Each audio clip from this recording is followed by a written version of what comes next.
Hey, what's going on, everybody? Welcome back to Year of the Batman. Today's BTAS episode is The Lion and the Unicorn, and it's an odd title. It makes sense later, but after knowing what the title is, I still think it's dumb. I'll get into that later. So it starts off. Batman's about to go on patrol. Alfred's like dusting his cape, and Dick, he's in the background exercising, and Alfred tells him to put on a shirt so he doesn't catch a cold. So you get um, this kind of reminder. Oh, hey, Alfred's the fucking goat. He pretty much takes care of Wayne Manor. He helps Bruce and Dick, and he cares about him deeply. Just setting the tone of the episode. So it later cuts to Alfred about to put some tea away to wash the dishes, and he gets a call from his cousin, and his cousin's like, "Hey, there's kind of an emergency, and I need you right now." So Alfred, he's like, "Oh shit." So he leaves a note for Bruce saying, "Hey, it's sorry for the inconvenience. Going to be gone a few days."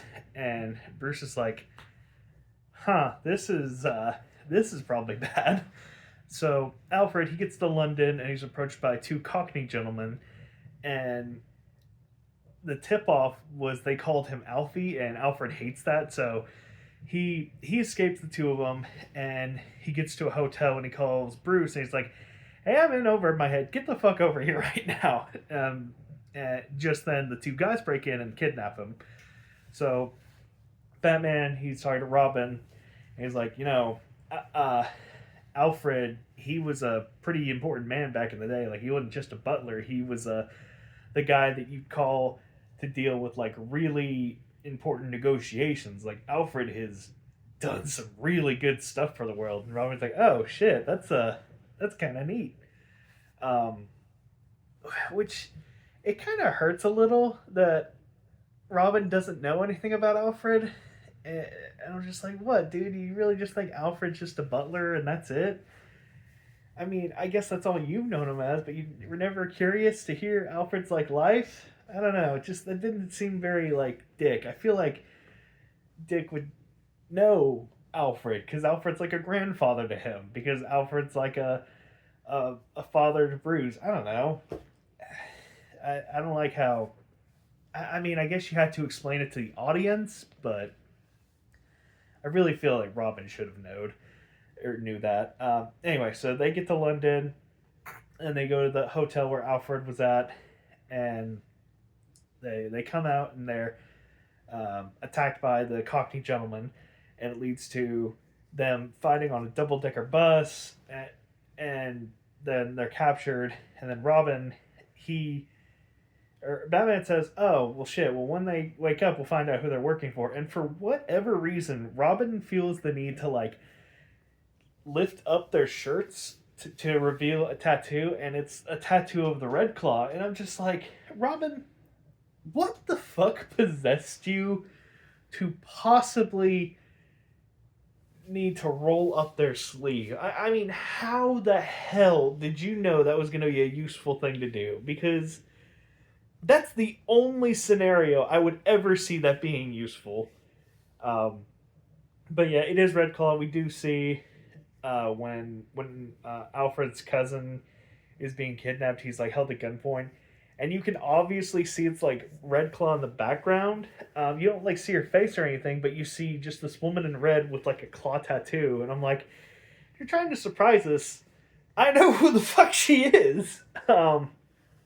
So it was in fact Red Claw that kidnapped the both of them because both of them hold the launch code to open up a missile or however the hell it works. I know it's or they held two passwords to get access to a missile, and that's why she needs both of them. And I'm just thinking, why the fuck does Alfred need that? Because we were just told he did mostly desk work and really important negotiations. So the guy that his whole thing is resolving conflict.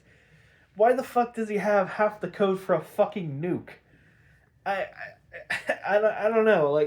That's just me, but I'm like, what?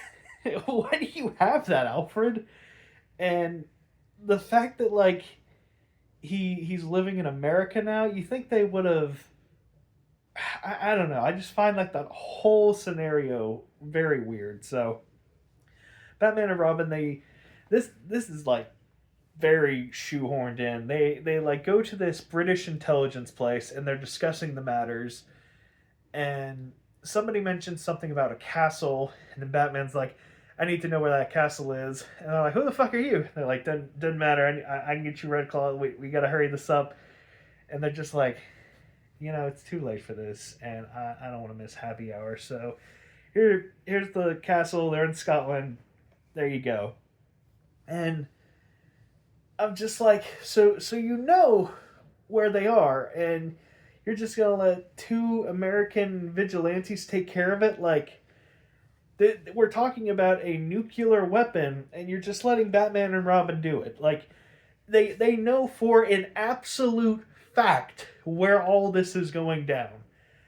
Um, I mean, just nuke them, or like blow up the castle, literally blow up the castle, and all you would be doing would be killing a bunch of terrorists and Alfred and his cousin. I mean, I know it's a dick move, but you have all of London that she's threatening, because she's threatening to kill all of London unless £5 billion is paid her way.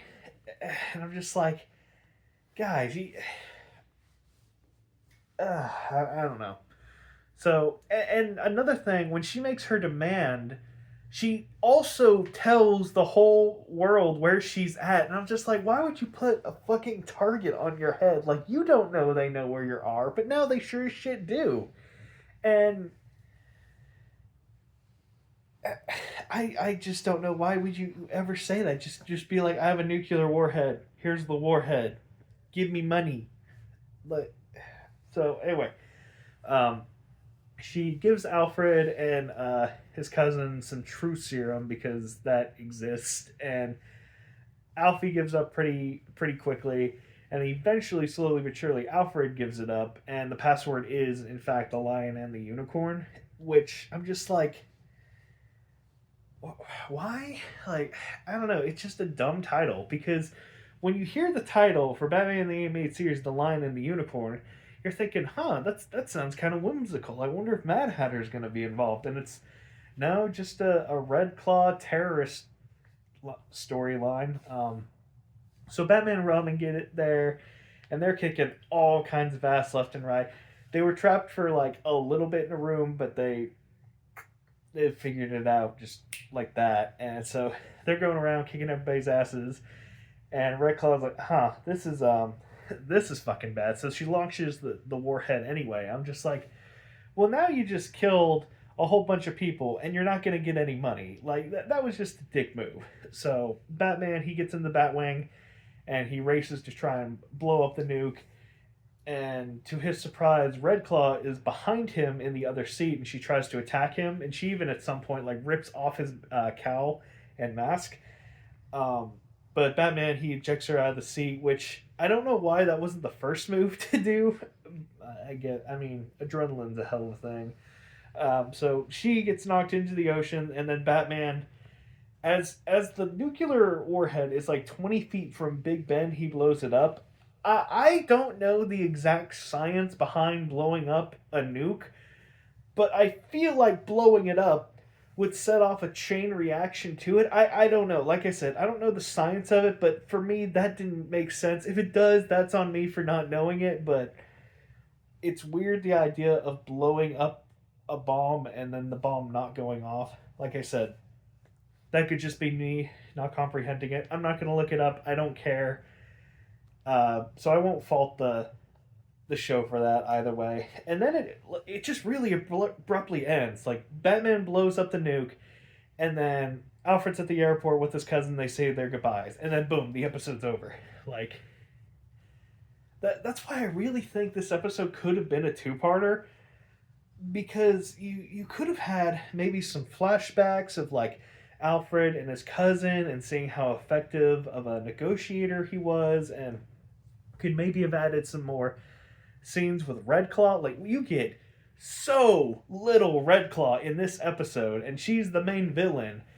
But she might be on screen maybe 2 minutes the whole episode, and then how Batman just like knew to go to that agency. Somehow that he made it through all that security. I mean, it is Batman, but still. And I don't know, like it reminds me of a lot of the Londinium 3-part episode from the Batman 1960s series. Like I feel like you could have done a lot more with the material. And for God's sakes, it's an Alfred episode, and we get so little fucking Alfred in this show. Every time you see him, he's always a delight, but he's just such a rarity. I feel like they should have gave him his fucking flowers and had him be more of a star to his show. Show him being a badass in the past. Show him doing more shit cool in the present. I don't know. It's just anyway. The episode's fine. Honestly, I'm just nixing out 5 through 7 because it's not better than average, and there's just so much wasted potential in this episode, and a lot of plot holes here and there. So but it still was kind of cool. It's not one. It's not like dog shit terrible. So I'm debating between 2 and 3, and I wasn't like too bothered. I guess so. I guess I'll give it a 3.